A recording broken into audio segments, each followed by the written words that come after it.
Welcome to the Out on a Limb podcast. We are all interconnected to a greater web of consciousness. Our aim is to open your mind to a new world through having open-minded discussions about what we perceive our reality to be. Hey everyone, and welcome to Out on a Limb podcast with your hosts Will and Allison and Samantha. And again, we are super excited. We have a treat for you because we have with us today Cynthia Sue Larson. Let me tell you a little bit about her because she's phenomenal and we're super excited that she's with us today. But she is the best-selling author of 6 books. She helps people visualize and access whole new worlds of possibility. She has a degree in physics from UC Berkeley and an MBA and a Doctor of Divinity degree. She's been featured on the Discovery Channel, the History Channel, Coast to Coast AM, and the BBC, and she's presented papers at international conferences on science, spirituality, and consciousness. Since 1999, Cynthia has shared findings from scientific research in the fields of quantum physics, quantum biology, the placebo effect, positive psychology, sociology, and alternative medicine. Welcome, Cynthia. Oh, thanks for having me. Such a pleasure to be talking with you today. Oh, thank you. Not my favorite subjects. I know. And what's so exciting to me is because we're a metaphysical podcast, but rarely do we get to have somebody who brings such a strong scientific background and understanding so that you can merge and blend these concepts and ideas because, again, it's not woo-woo, it's real. There's reality to this stuff. And so Cynthia's going to help us to understand what that looks like. So I'm curious, though, if you'll start with your background a bit. And were you always kind of interested in metaphysical stuff? Were you raised in a religious household? What did that look like before you got to college?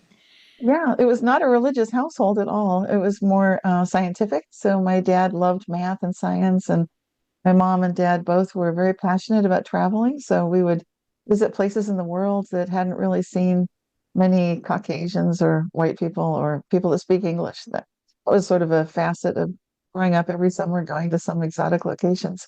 But I was a very spiritual child. I was very energy focused. I was soaking up the surroundings by deeply listening to them and kind of being in a meditative state rather easily. And but that's a preferred way for me to encounter nature and the world. So I was a little bit of a misfit in my family, but it worked out fine. And I did end up studying science because obviously to me, that seems to be where some of the answers, or at least the bridge to receiving some verification and validation that those of us who are witnessing things that other people might think are impossible or crazy, that there could be a basis for this to be occurring. And it may not be as crazy and impossible as it seems.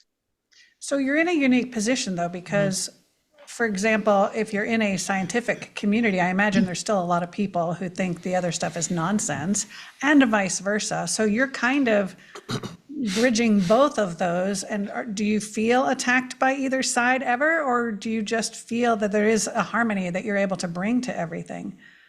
Well, I don't feel personally attacked, but I do notice that there's that sort of an undercurrent that where people want to hang on to what they believe and they have assumptions. So there can be a very tight-fisted grip on some of those beliefs and assumptions.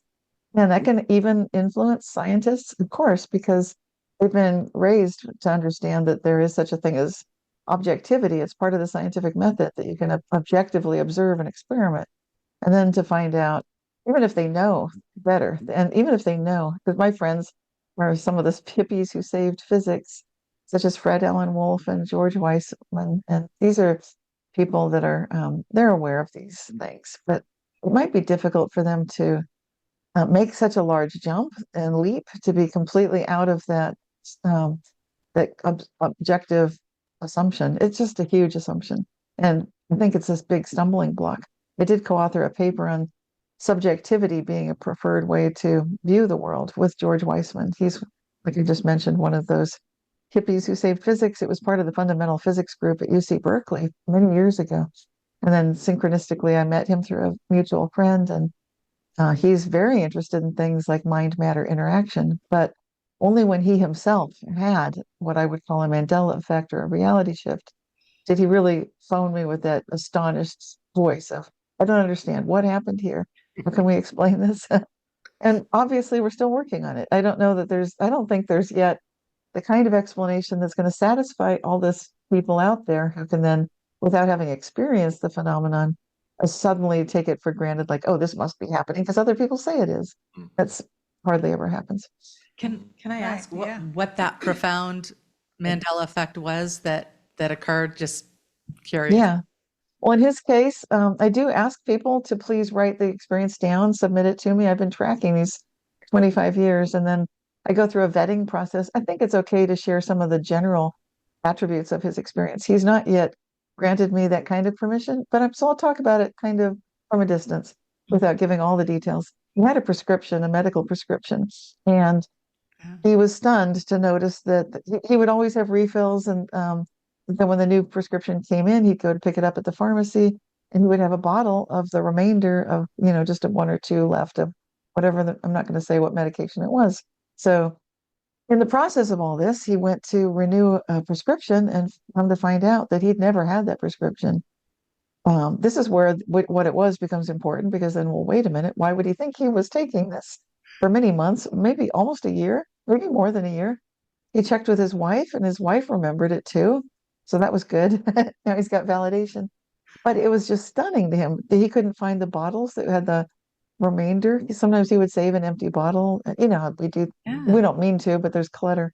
There wasn't any clutter. There was no evidence that such a thing had ever happened. And the pharmacy said, no, we have no proof of this. He checked under all sorts of things, like under a different name. Did you just take my initials? What happened here? No. That. And that's when he called me, Cynthia, what is going on? I said, yeah, this is a classic example. Classic. It's got all the markers. You remember something quite clearly. You have very clear anchor memories where you remember opening the bottle, putting it on a shelf, where the empty bottles would be, that there should be a couple more. It's not the best thing. You shouldn't have a couple more, but there were a couple more slightly empty bottles. But none of that. He checked with his wife. She remembers it too. And then you come to find out the pharmacy itself says, we have no record of that. Yeah. No, Mr. Weissman, no. You're crazy. Wow. Wow. I love this. We're jumping hot and heavy right into the whole theme that we want to We didn't ease off the cliff. We just said, well, Right. let's go. Well, that's why I was asking about that in particular, just because I was wondering if it was, one of the collective experiences, or if it was more of a personal experience. experience, Because for me, it's always been collective, and I'll share whenever. But recently, I had a personal. So anyway, that's really fascinating. Okay. And you're essentially leading us into this Mandela effect, where what we remember from our past is not actually what's now being confirmed in As the our present as our present, right. past. And I do want to dive into that. But one of the most, I guess, profound things that you said to me that really stuck in my head was that there are physicists or scientific people who study our past who say there is no one true history that can be recounted. In other words, I guess it's dependent upon other things or our perspective. Can you elaborate on that? That even scientists are saying there is not just one history in our past. Yes, okay. We could start with the scientists. I think that one of the most famous scientists who said that was Dr. Stephen Hawking, and he was working with Thomas Hertog, another physicist, and they were looking for evidence back when Stephen Hawking was alive of many big bangs, basically, looking for the possible evidence that there was not just one beginning to this cosmos and universe, but multiple ones. And so basically, they were famous for giving a quote that said that there's no proof. It doesn't make any sense, basically. I can't remember the exact quote, but it had to do with quantum physics forbids a single history. I think that is the quote. Yeah. And that's pretty heavy hitting. Quantum physics forbids a single history. Okay, now that's from Stephen Hawking and Thomas Hertog.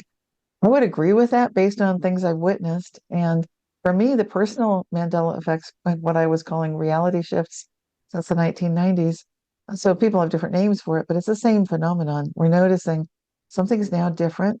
And we didn't necessarily expect it would change, but it did.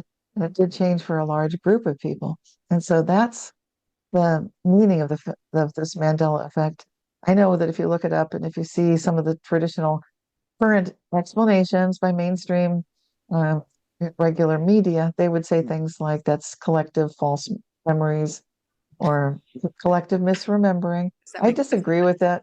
It's jumping to a big assumption. I think give ourselves some credit. Let's say maybe collectively we do remember things similarly.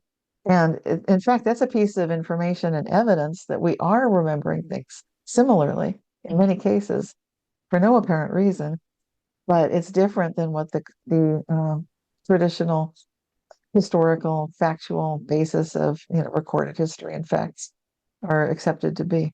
So it's a very strange situation then. Maybe we should define, because we're saying Mandela effect, and there might be, I can't imagine there's anybody out there that doesn't know, but I said to my sister, oh, we're interviewing this woman who's fascinating. She's going to talk about the Mandela effect. And my sister was like, what? And I was just like, wait, no, not possible. So just in case there's somebody in our audience, do you want to, You probably answered this a million times, Yeah, but do you want to explain? why is it called the Mandela effect and what is it exactly? Okay. Well, like I said, I've been tracking it for about 25 years now. Before that, I've later found out there was a woman named Mary Rose Barrington. She was tracking something called just one of those things for the last 100 years. So this really goes back a ways. However, let's give credit to the name itself that it's come to be known as, which is the Mandela effect. What's happened relatively recently, just in the last, 10, 12, 15 years. So it was around mid 2000s when a group of people, I think they were listening. I want to credit Art Bell here, even though he never called it the Mandela effect, not particular. But Art Bell did have a radio program on Coast to Coast radio late at night.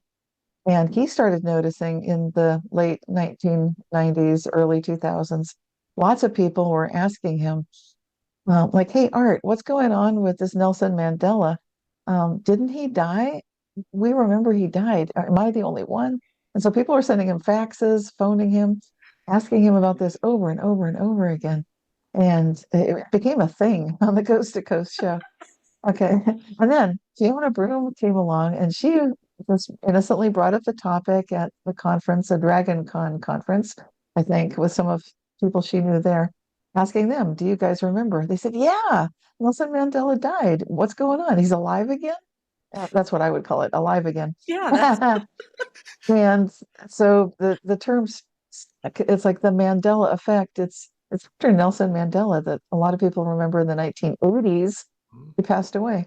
Yeah. And some people clearly remember that. yeah, So, I was sad about it. Yeah. I mean, I remember being sad. Yeah. Wow. That is Interesting. And then when he's, I had no idea until he's voted in as president, and I'm going, but he's dead. Yeah. That was the weirdest. Like I felt my whole world just go, Yeah. like Right. just off the tracks. You mentioned that this scientist friend of yours had his own personal experience, and I guess really they have to have their own understanding through personal experience, because with the scientific method, they're always looking for tangible, quantifiable evidence. And we know that in, higher dimensional aspects, there is no necessarily quantifiable physical evidence. And so it's just constantly frustrating for me to hear scientists talk about, well, there's no evidence for the NDE that you had, or for this ghost that you saw, or whatever it is. Well, there's never necessarily going to be, perhaps. And because you're on two different, I guess, waves of existence or understandings. And so it is quite frustrating. So it's nice that you're understanding that there are people who are having their own personal experience. And do you think that's what it's going to take in every case? Or do you think we'll ever have some kind of satisfactory evidence? well, it's going to be a combination of both. And I think bigger than that, it'll be a result of our moving into a technological new age. I'm sure of that. Every time we move into a new era or epoch, like the information age and working with computers, and now we're totally moving into the quantum age, that's definitely going to play a big role. The other thing I've been doing for 25 years is documenting case histories, which I do take seriously. And I vet people, I going back and forth, asking, what were you feeling? What were you thinking when this happened? Making sure it's really clear, so that rather than just having them type something onto a website where it favors English speakers and people who may be already, I don't know, it's a little bit tilted. So I've been doing the best I can with the case history part of it. But you're right. You're interested to see, can there be a science that would start to show this? And in the sense that we will be opening our minds larger to incorporate and encompass this quantum physics world, which is quite different. And in order to encompass quantum physics with the traditional cosmological physics, which has to do with planets and solar systems and big stuff, it really does take some bending your mind around what's going on. How could these all go together? And what seems to bring them together are things like quantifying or bringing to a quanta scale something like gravity, which we don't know how to turn that into something that's just in discrete little packets of gravity. It's very difficult to get our mind around what that looks like. But I think even worse for the way that science has been with our traditional scientific method, like I said earlier, the objectivity is a bad assumption that's not true. We're starting to see, we got the Nobel Prize for that Bell inequality, which means basically that entangled photons that are great distances, miles or hundreds of thousands of miles apart, can instantly change. So if one is spin up and it's entangled with one that's spin down, you know exactly what the state of the entangled particle is. It's instant. There's no delay in that informational transfer, which flies in the face of what we think we know about our regular physical world. So there will be a big change in the way that we do these experiments. But in the meantime, places like Institute of Noetic Science are doing a great job. They're doing excellent research. Dr. Dean Radin is the head of science there and the scientific department there. And he's been doing some amazingly detailed work having to do with interferometers and people being able to influence them. So he's working on the results from a sigil experiment that was conducted this year. It's quite interesting. So these are the kind of things we can keep looking for to see, is there a science of mind-matter interaction influence? And what would that look like? What's happening? How is it working? But it's a process. And thanks to places like IONS that are open-minded, they're doing scientific research, but they're also understanding and appreciating there may be something to this because so many people believe something's happening, including Edgar Mitchell, who founded the Institute of Noetic Sciences. Yes, the astronaut. Yes. Mhm. Yes. So, and I'm trying to adjust my my mindset to all this. So, you mentioned the information age and the computer age and all that stuff. And as we're moving into this, and I'll call it the AI age, where everything is going to be, you can utilize AI for modeling and everything else.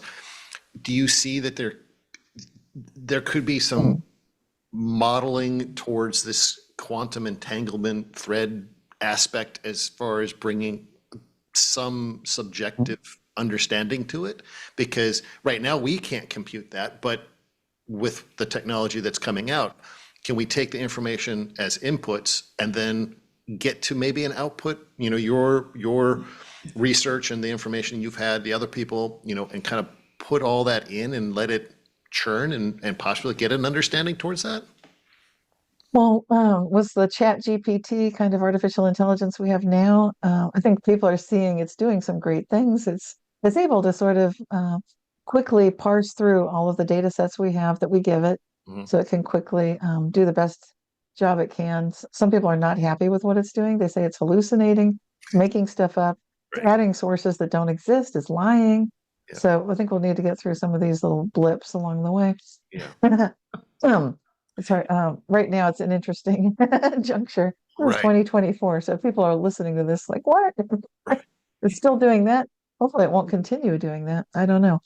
But other people like Elon Musk have voiced concern about where's AI going when we don't have proper controls on it. And I wrote a paper for one of our Foundation of Mind conferences where we were talking about things like artificial intelligence. And the paper was entitled, "If AI or artificial intelligence asks questions, will nature answer?"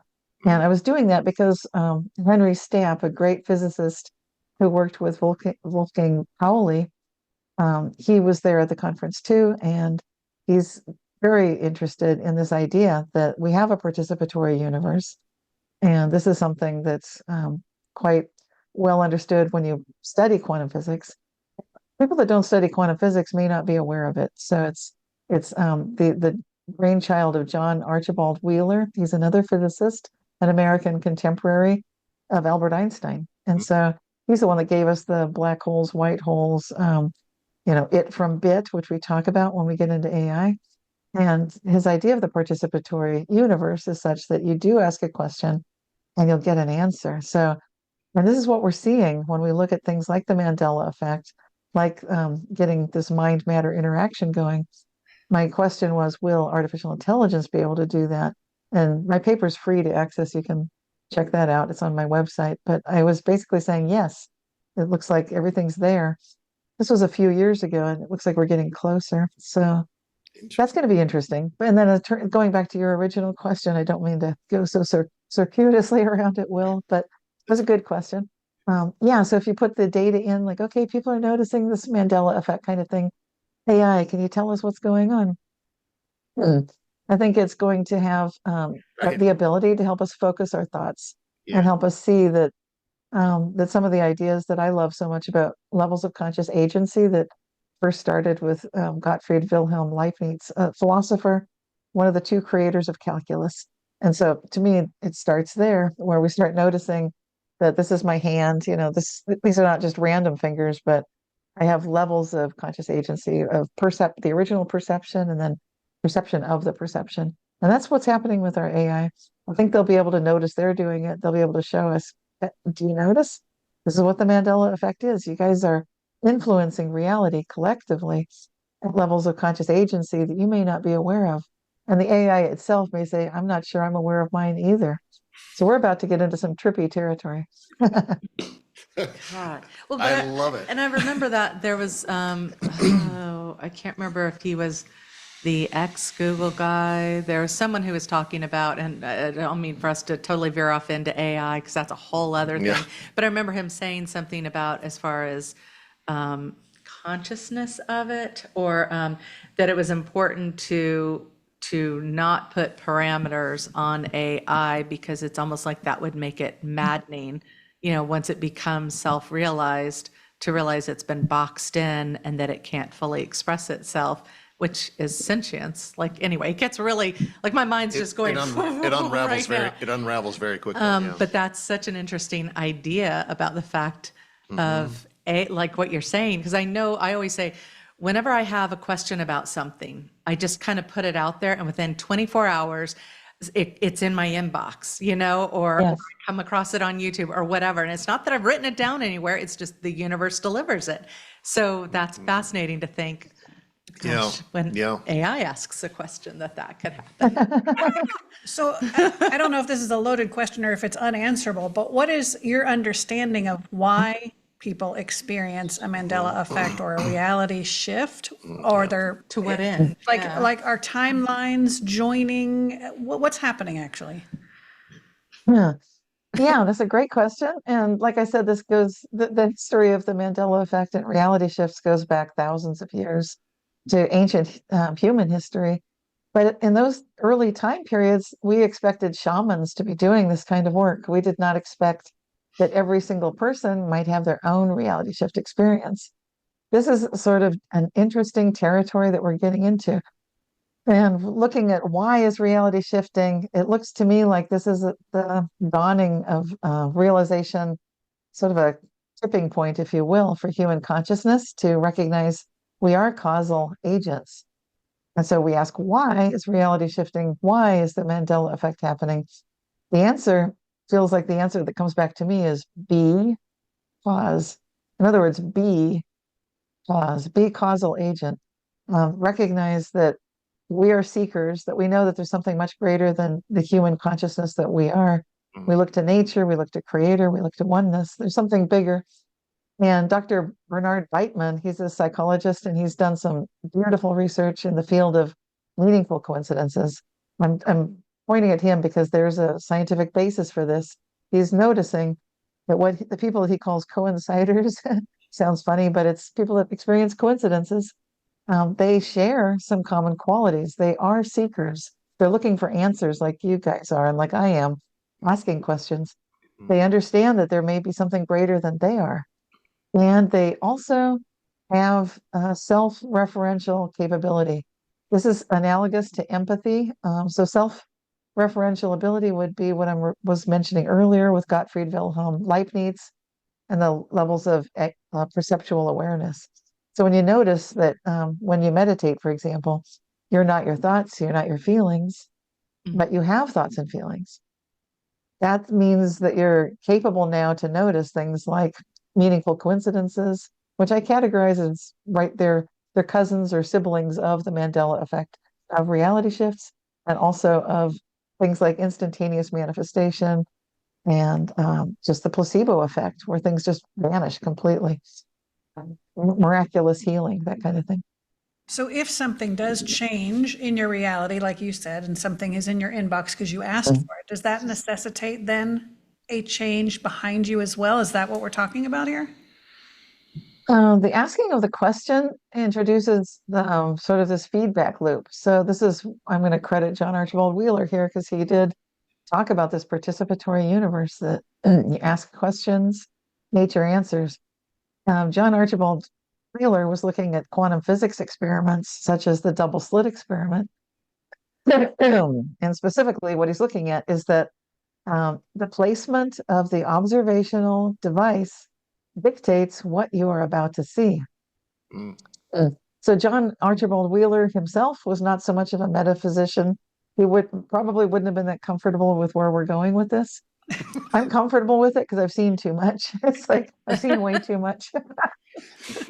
Can't stuff it back in the box. So when Samantha's noticing, like you're asking a question, Samantha, you're putting it out there. Within 24 hours, you're expecting I'll have an answer. That expectation and that open-mindedness and the knowing that you're connected to something greater than yourself and that feeling of seeking and needing to have that answer, you need to have it. You're feeling that love. You have the full expectation. You've got everything it takes, really. And then the self-referential capability. I'm crediting Dr. Bernard Beitman here. That means just that you're self-aware. You know that there are levels of yourself. You might be aware of a high self, for example. And if you've got that kind of awareness, boy, you're just right on track to be timeline jumping like a master, be it reality surfing, just moving into realities that work best for you, as well as getting answers to questions that you need the answer to. You just said something really interesting. So you were talking about the because and the, and a reality that works for me. And so let me just share this real quick that I bought bean sprouts. I bought two kinds, regular sprouts, and then the ones that like from the small alfalfa kind of thing, and then the ones from the bigger beans, like mung beans kind of thing. I bought these, two different bags, the name of the company, Sprouts. And when I bought it, it says that the little sprouts are supposed to take 3 days, and the other sprouts, the bigger sprouts, are supposed to take like 5 to 6 days. And it says it big right on the front, right? And so I went through and did my first round with them, and nothing was really happening with the bigger ones, and I couldn't understand why. And I go back one morning, I just wake up and I decide, well, I'm going to look at the bags just while I'm in bed. And I look at the bags and it's reversed. It says, no, the smaller ones take, 6 days, and the bigger ones take, the bigger ones take 3 days. And I'm going, but it didn't work on 3. So like it was reversed. And, but I'm going, but it's not sprouting in 3 days like this says. And I know it originally said 6 days. So I'm really now super confused. And so I do another round with the sprouts, only giving it 3 days, and they hardly sprout at all. There's like nothing happening, not worth the, eating of it. And so I'm like, I know what I saw. And so I'm going to do what I know I saw. And I did the 6 days, and they were gorgeous. And they were meanwhile, the other ones only took 3 days. Even though they said it took like 5 to 6 days, they only took 3 days, and they were like the original package. Yeah. So like, is it because that's just kind of what worked for me in some way, shape, or form, or because something needed to be proven to me, or like, I'm like, what is the purpose in that, the lesson? Yeah, a lot of these changes, they seem playful. They seem like there's no harm done. It's like, well, if this was, it's like in the scheme of things, it's not the end of the world. If the labeling changed and the number of days it takes changes. And that's very typical of most of these Mandela effects and reality shifts that we're noticing. In other words, playful, the way you'd be talking or playing with a child who's in a sandbox learning to put sand into a little castle shape to make a sand castle. It's kind of like we're being given the tools and given the opportunity. Are you having fun yet? You know, While we scratch our head going, what the heck just happened? Yeah, but a lot of these can literally make you think you're losing your mind, and Yeah. it's a scary thing. Like your friend with the medication. I mean, Yeah. you're going to lose grip with reality after. So what is the point? In his case, I imagine the point was so that he could move into this kind of understanding. But what would Yes. be the point if it's beyond playful to the point where we're literally losing our grip? Yeah, is it to thrust you into another timeline? Is it to thrust you into another, another trajectory that of consciousness that you're supposed to be on? Is it one of those? Is it a wake up moment? Is it I think it's really a wake up moment. These are quite anomalous experiences, and for people that pay attention to them and start taking it seriously, that's a different thing because there are people that don't. This is happening to lots of people. There are people that look at this like, I can't deal with that right now. And that's fine. I'm not judging that. Yeah. Or they may be shocked and they think like, I must be wrong. And that's fine too. You can feel that way for several go rounds, and then maybe at some point you'll just hit something and like, okay, that's it. Like I can't disregard this one. The other ones, I don't know what happened, but this one, this is crazy. This is something is really happening. So yeah, it's getting our attention eventually. It may take time for some of us. And when we do pay attention, then it's engaging us. Like, what do you think is happening? And what do you want to come of this? And if you like I'm noticing is asking questions. I feel like there's a dialogue occurring, even though no words may be spoken. But you mentioned I think you had the question, Allison, what about the physicist friend of mine? Was there a meaning to that question? I think there was. And without going into too many details, because he didn't give me specific permission to release the whole thing, but there was something that happened with his son earlier, many years ago. And he has sometimes felt like his son, who's a medical doctor, would not wish for him to be taking certain kinds of medication. So absolutely, there was something that occurred to him. He was asking me, Cynthia, do you think that might have had something to do with this? I said, absolutely, yes. Yes, your son was a doctor and is knowledgeable about this, and for sure. Wow. So it was like a message. And his son has passed on, so it was a message from beyond. It was like, okay, wow. So it has all kinds of components to it. Right, and it needed that drastic of a kind of a aha right in front of him versus very slight. Because of being a physicist and very in brain, it needed that very hard realization where some, I would say for myself, I don't need that because I can pick Small signs. right. I can see very nuanced things, patterns, and I start to recognize them, and I that's what I need. So yeah, so it's very individualized. So it's just very interesting. Yeah. Go ahead. I wanted to ask about, are you familiar with the channelings of Bashar? Yes, I don't follow him closely, but people have brought to my attention like, oh, he's talking about this. So Well, that's good to see. so I was wondering because, he talks about how there really is no past. Like, once you change your perspective in the moment, then everything in the past shifts. Like you have an anchor point in the past, but it can shift. And then you make instances from the past fit the narrative of why you're presenting as you are in the moment, in the present moment. Hopefully that makes sense. And so I wonder, you take the Mandela effect and compare it to that. And then I wonder, okay, so when you shifted your past perspective to fit how you're perceiving the present moment, then maybe that's some of that leftover residual that, and I guess maybe that's also what he's in fact saying is we're shifting timelines. And now my brain is so spread out, like it's trying to hold all of this in one space, and I can just feel the energy. Right. But do you get what I'm saying? Like, Yeah, it's Well, for me, when I experience these reality shifts and Mandela effects personally, I do sometimes notice two memories. Like I'll remember something both ways or more than two ways. There might be like several different things along the way. And some of us watching the Mandela effect, like watching the Rodin, the thinker statue, we remember originally where the fist was on the sculpture. And some of us remember it was on the forehead. And then some of us who've been watching this noticed that along the way, it went down to the fist on the chin. And now the knuckles are kind of toward the mouth. So we're noticing like three different positions on this, It was on which the forehead. Yes, it was. yeah, it used to, I remember that. Yeah. Well, now, but if you keep an eye on this one, because it could change. It's like keep an eye on Rodin's The Thinker. And I think, and that's funny, right? Because it's getting you to Yeah. think about it. Yeah, it's like He the needs to perfect think about it. symbolism. Yeah. Right. It's like, I'm messing with you. And this is the point, and the reason I think people think that a miracle can't happen. Like, I'm trying to think of a solution for an issue that I have, and man, Yes. I wish this particular thing could happen, but it can't because of ABC. I So, would disregard what you think you're seeing because I know AI is going to start doing that. AI is going to notice, like we were saying earlier. Will it be noticing? Oh, yeah. It's going to notice that you can change your level of conscious agency. It's like playing a game. So if you're observing at a higher level, like embodying your higher level self, and I think that's where you got tangled up, Samantha, was like, what's going on? Like, did the past change and does the past not matter? See, the past does matter because like I like to remember different possible realities. There can be multiples of them.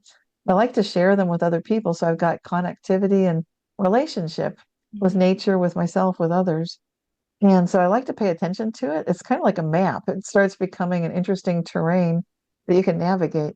At the same time, there's a good point in what you were saying from Bashar that, and this gets into the miracle question, because the miracle thing, Allison, has to do with knowing that you can timeline jump to a reality where, for example, I had a cut on my arm and I was having lunch with a friend and it was bleeding and I was annoyed, but I knew if I put my hand over it, it might just not only stop, but the cut might be gone.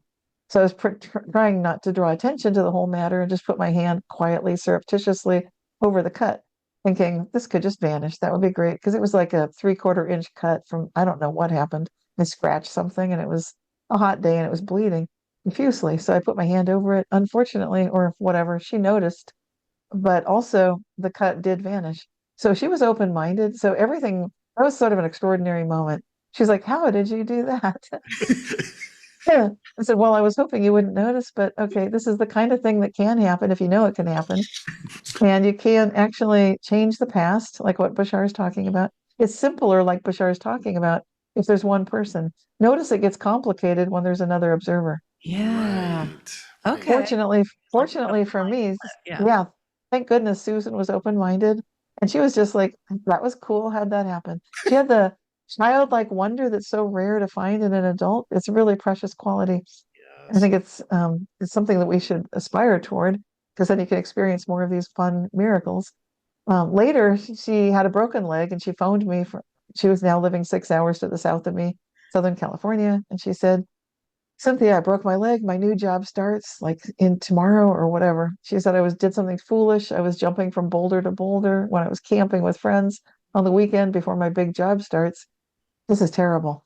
I said, well, you remember how you were having lunch with me and I put my hand over my cut and it went away. And I said, you can do that too.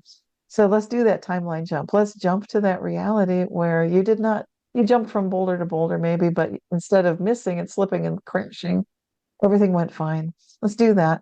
Because she'd been drinking, they'd been having beers and then jumped. It was very foolish. But anyway, it's one of those things that could happen.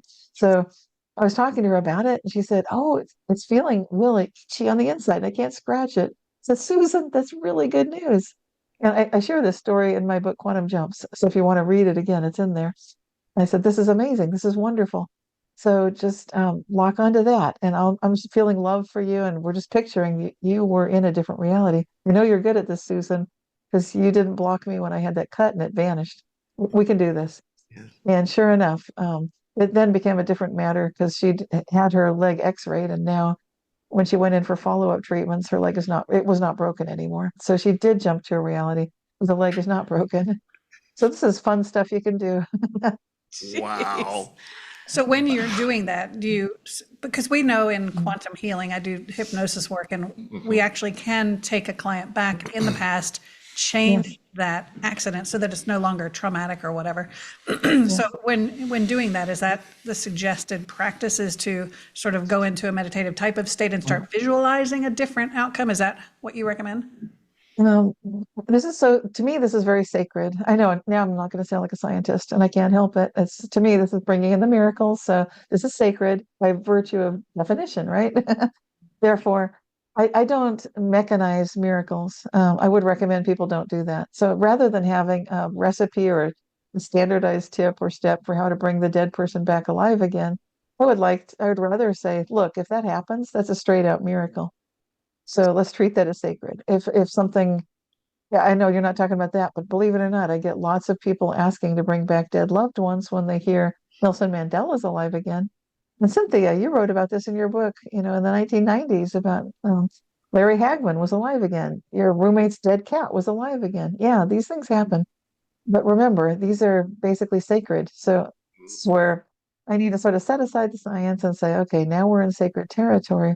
I'm not that demanding. I know that if I need something, and if oneness, source, creator, the universe agrees, like, okay, you do need it, and it will be granted. But I'm not going to get all demanding, like, I must have this healed now. Maybe not. Maybe there's some reason that this particular injury even has a purpose. That's right. So, What I was going to, because like a lot of people, they get frustrated with the whole concept of manifestation. And why is that person yes, doing so well and I'm not? And it's like, me included, because I keep going, when is the money coming? yes, When am I going to be, all yes, that kind of stuff.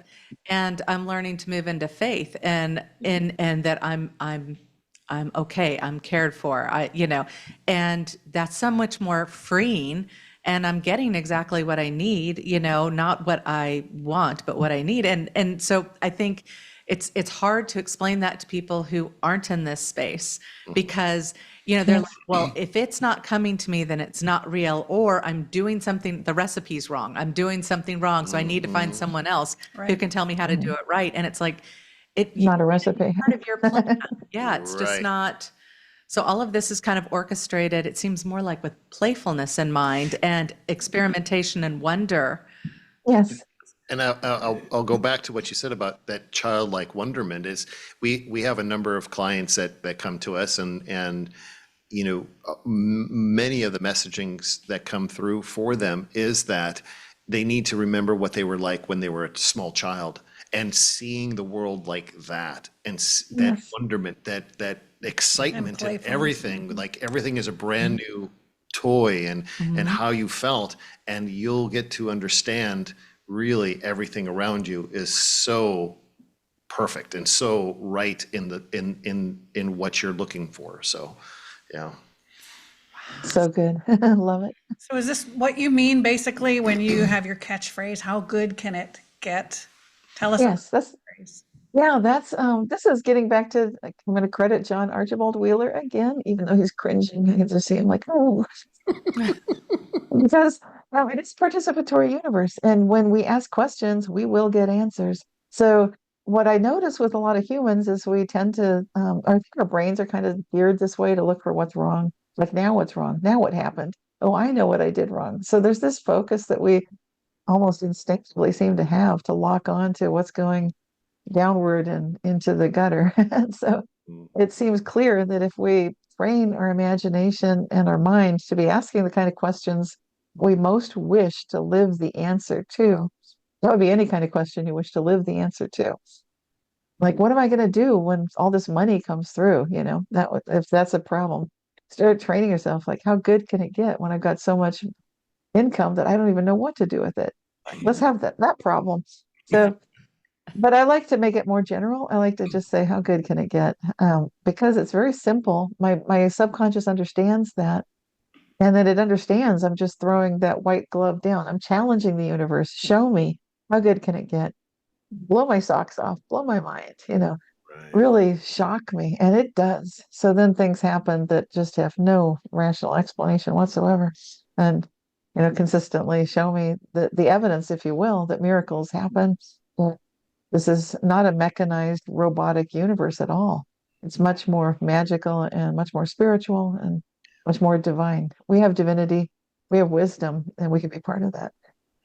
My friend Diana, she likes to write down this or something better. And I'm telling you, when you do that, it's crazy what occurs. It's just like, I'm good with this or something better, like it's never going to be, I'm lucky I got this, it's always gratefulness but I'm open to more, and it's the coolest effect. I love to say how good can it get, even when things are going kind of screwy and kind of like topsy-turvy, and like now feels sarcastic when you say it in those You have to be circumstances. careful. Like someone crashes into your car and you say, how good can it get? Say it anyway. Say it anyway. Do it anyway. And really train yourself. So not just this or something better, but I love how good can it get, because it's just like you're invoking the highest of the high. You're saying like, okay, this looks like a complete disaster. All the eggs just broke and I made a big mess on aisle 7. How good can it get?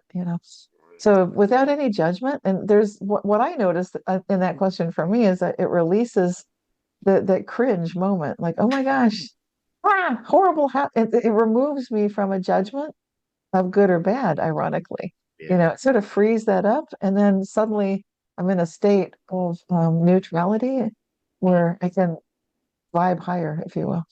Well, that's like understanding that the universe is benevolent, that it's looking out for your best interests, and you don't know when you have that negative situation what the benefit is out of that. So it's Right. like, so yeah, my thing is always saying, now how is this going to benefit me? Can't wait to see, and just having genuine curiosity over all the little pieces that'll come into play, the people I'll meet, the conversations I'll have. I just like, it's kind of weird to be like that, but it's fun. Yeah. And I like to be in service. I'm a light worker by nature. So I like to start my day, how good can it get? And how God can it get? How good can I get? How God can I get? So I'm calling that in, that service, or if you have a source, if you don't have a service orientation, I'm not pushing it. But if people do, a lot of people that love this sort of thing really do. And then it's not just good for me, but it's win, win, win, win, win. I feel like I'm only going to win when everybody wins. That's the only time it's going to feel like heaven on earth. And I don't want anything less than that.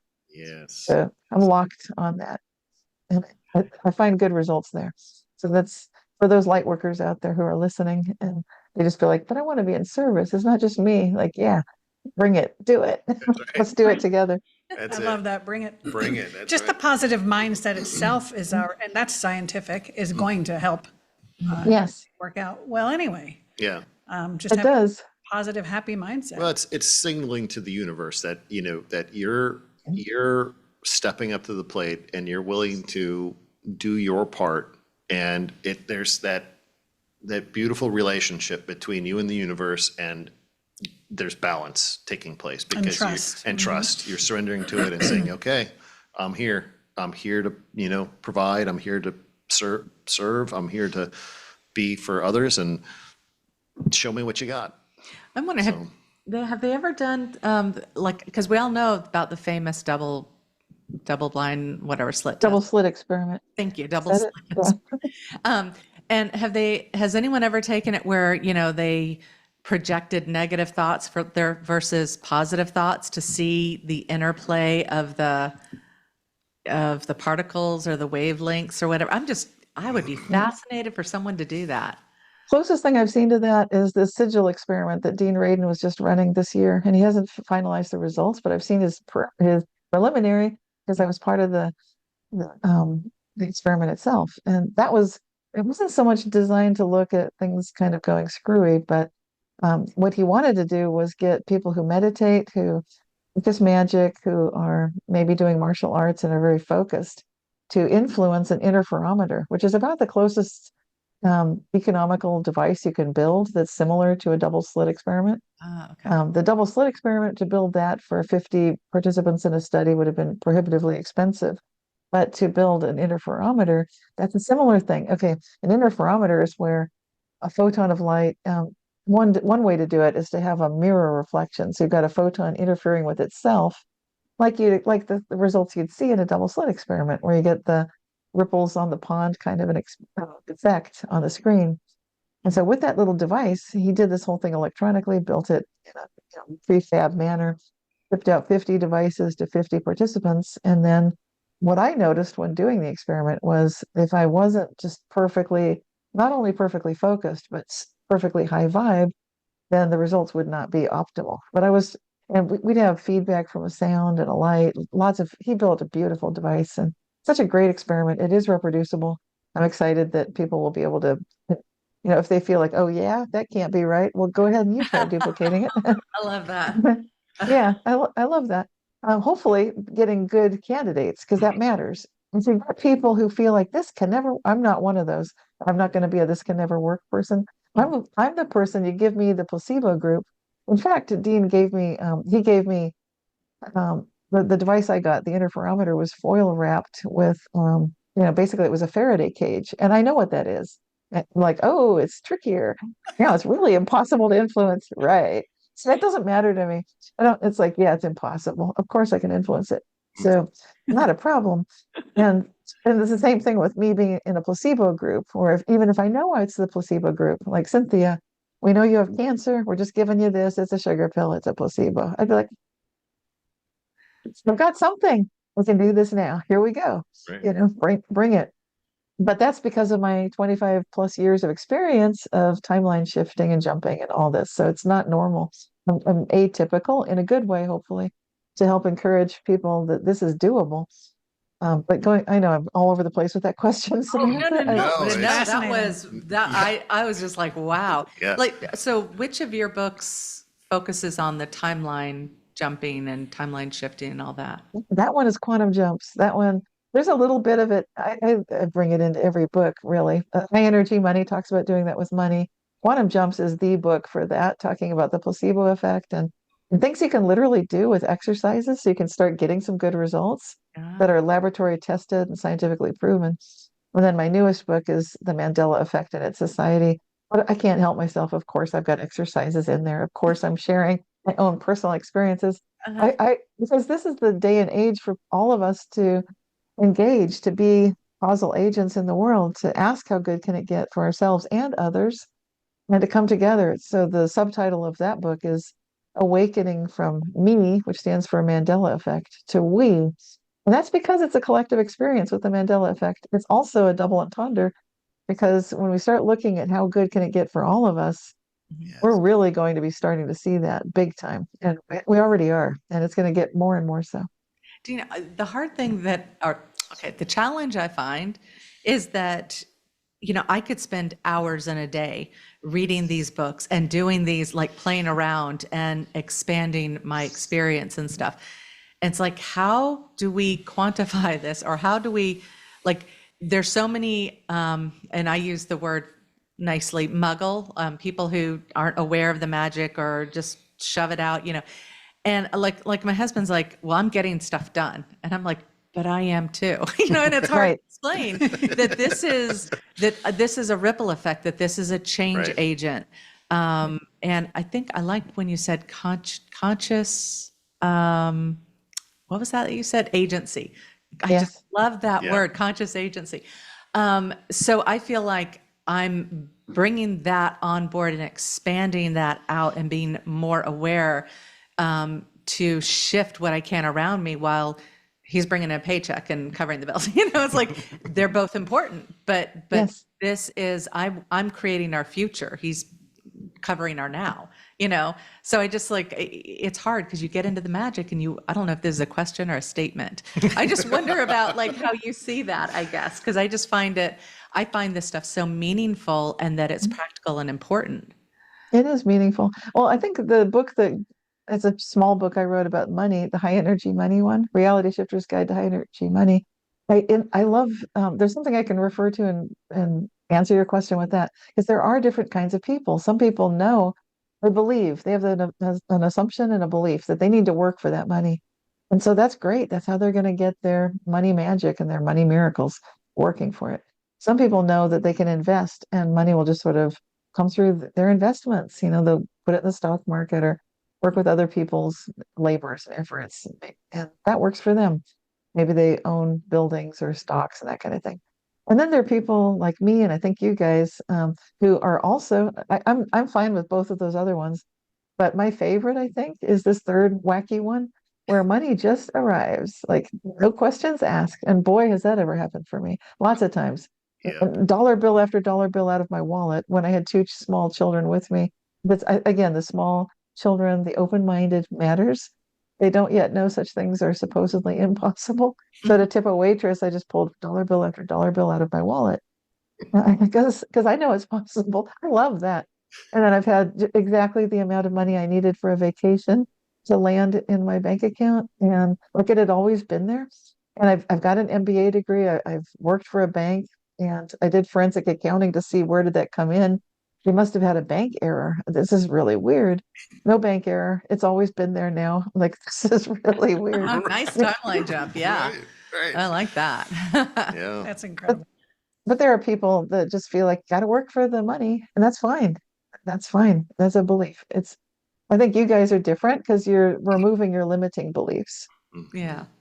It's funny because last night we went out to dinner, my mom, my sister, and myself, and we were thinking, okay, this is going to be an $80 bill. It turned out that it was like 175. It added up real quickly. And my mom, she had said, oh, don't worry, we don't need to split the bill. And so when the bill came, I said, well, I have some money. I don't mind chipping in. And I opened up my wallet. There was only $2 in there, but I pulled one out and I gave it to her, and I pulled out the other one and I gave it to her, and right in front of the waitress, and everyone busted up laughing. And it was like, well, that's enough. That's good, And I just gave her $2 for a $175 meal. Yeah. But it was like, nope, you don't need it. It was worth the laugh. And I'm like, see, that's magic. No. I just think that's fun. Like, so I think sometimes that it's not the amount of the money, Right. it's that whole exchange could be anything, it's just, it's Yes. amazing. Like I have a saying that, people, my clients, they pay me just for the enjoyment of being around me, and I say things like that. And it's just like, that's how I feel, it's just that this is gonna be a fun exchange, and it's just, I don't know. Yeah. All these little mechanisms make it fun. It is fun. Indeed. It was so much fun that our time is already up. No. Gosh, this could go on. I have other questions here that we're not going to get to, but that's okay. We hit all of the highlights, and I thank you so much for being here with us. How can people get in touch with you? You have one main website. Yeah, my main website is Reality Shifters, plural, because it's all of us. It's not just me or one person. We're all doing it. realityshifters.com. And I do publish a monthly newsletter through Substack. I've got videos that I post every month on YouTube. I'm also very involved with the International Mandela Effect Conference, as you guys know. We've got a big event coming in November in Nashville, Tennessee, where we'll be talking about adventures in consciousness with lots of very seasoned timeline jumpers this time, which is quite unusual, but it's also a Mandela Effect Conference. It'll be a lot of fun. Wow. Love Is to that an see you open there. conference? Yeah, it's open. So come on, if you can bring a friend. Yeah, our friend Candace Kroll Goldman will be there presenting, and of Yep. course Cynthia Sue Larson will be there, Yep. and Oh, wow. Shane will be there. Robinson, Unbiased and on the Fence, Um, and Christopher Anitra of the Quantum Businessman channel. And then the keynotes will be Bill McKenna, that you might have seen him on Gaia TV, and Liz Larson. They're from Cogno Movement. They'll be doing a workshop and giving the keynote presentation. Yeah. Then we've got Pippa Una, who talks about rivers of timelines and jumping through timelines. That will lots of great authors. Trish Lesage, who's written about moving through parallel worlds. And then we'll have a PhD, a recent graduate who focused his research and work on the Mandela effect. He'll be presenting his results. So you don't want to miss this. This is amazing. Yes. there is a website for that conference too. Right? Yeah, it's imec.world. So IMEC stands for International Mandela Effect Conference.world. You can subscribe to that newsletter too. And we do live streams most every month. And then we're getting back into the swing of the in-person events, which are really irreplaceable, because then you're with what feels like real family. Yes. People who really appreciate these topics and look deeply to see what's within. They listen deeply. And there's a lot of openness about bringing different ideas without judging others. So it's a very positive experience all the way around. Absolutely. Yeah. And that's the whole point. Why judge when everybody has their own perspective and we know that it's real, right? Everybody's Right. history is their own. So that's a wonderful note to end on. Cynthia Sue Larson, we are so excited to have had you. Thank you so much for the gift of your time. Thank you. Thanks to all of you guys for being with us once again on Out on a Limb podcast. Please hit that thumbs up, subscribe, share away, and we will see you next time. See y'all. Bye. Bye-bye.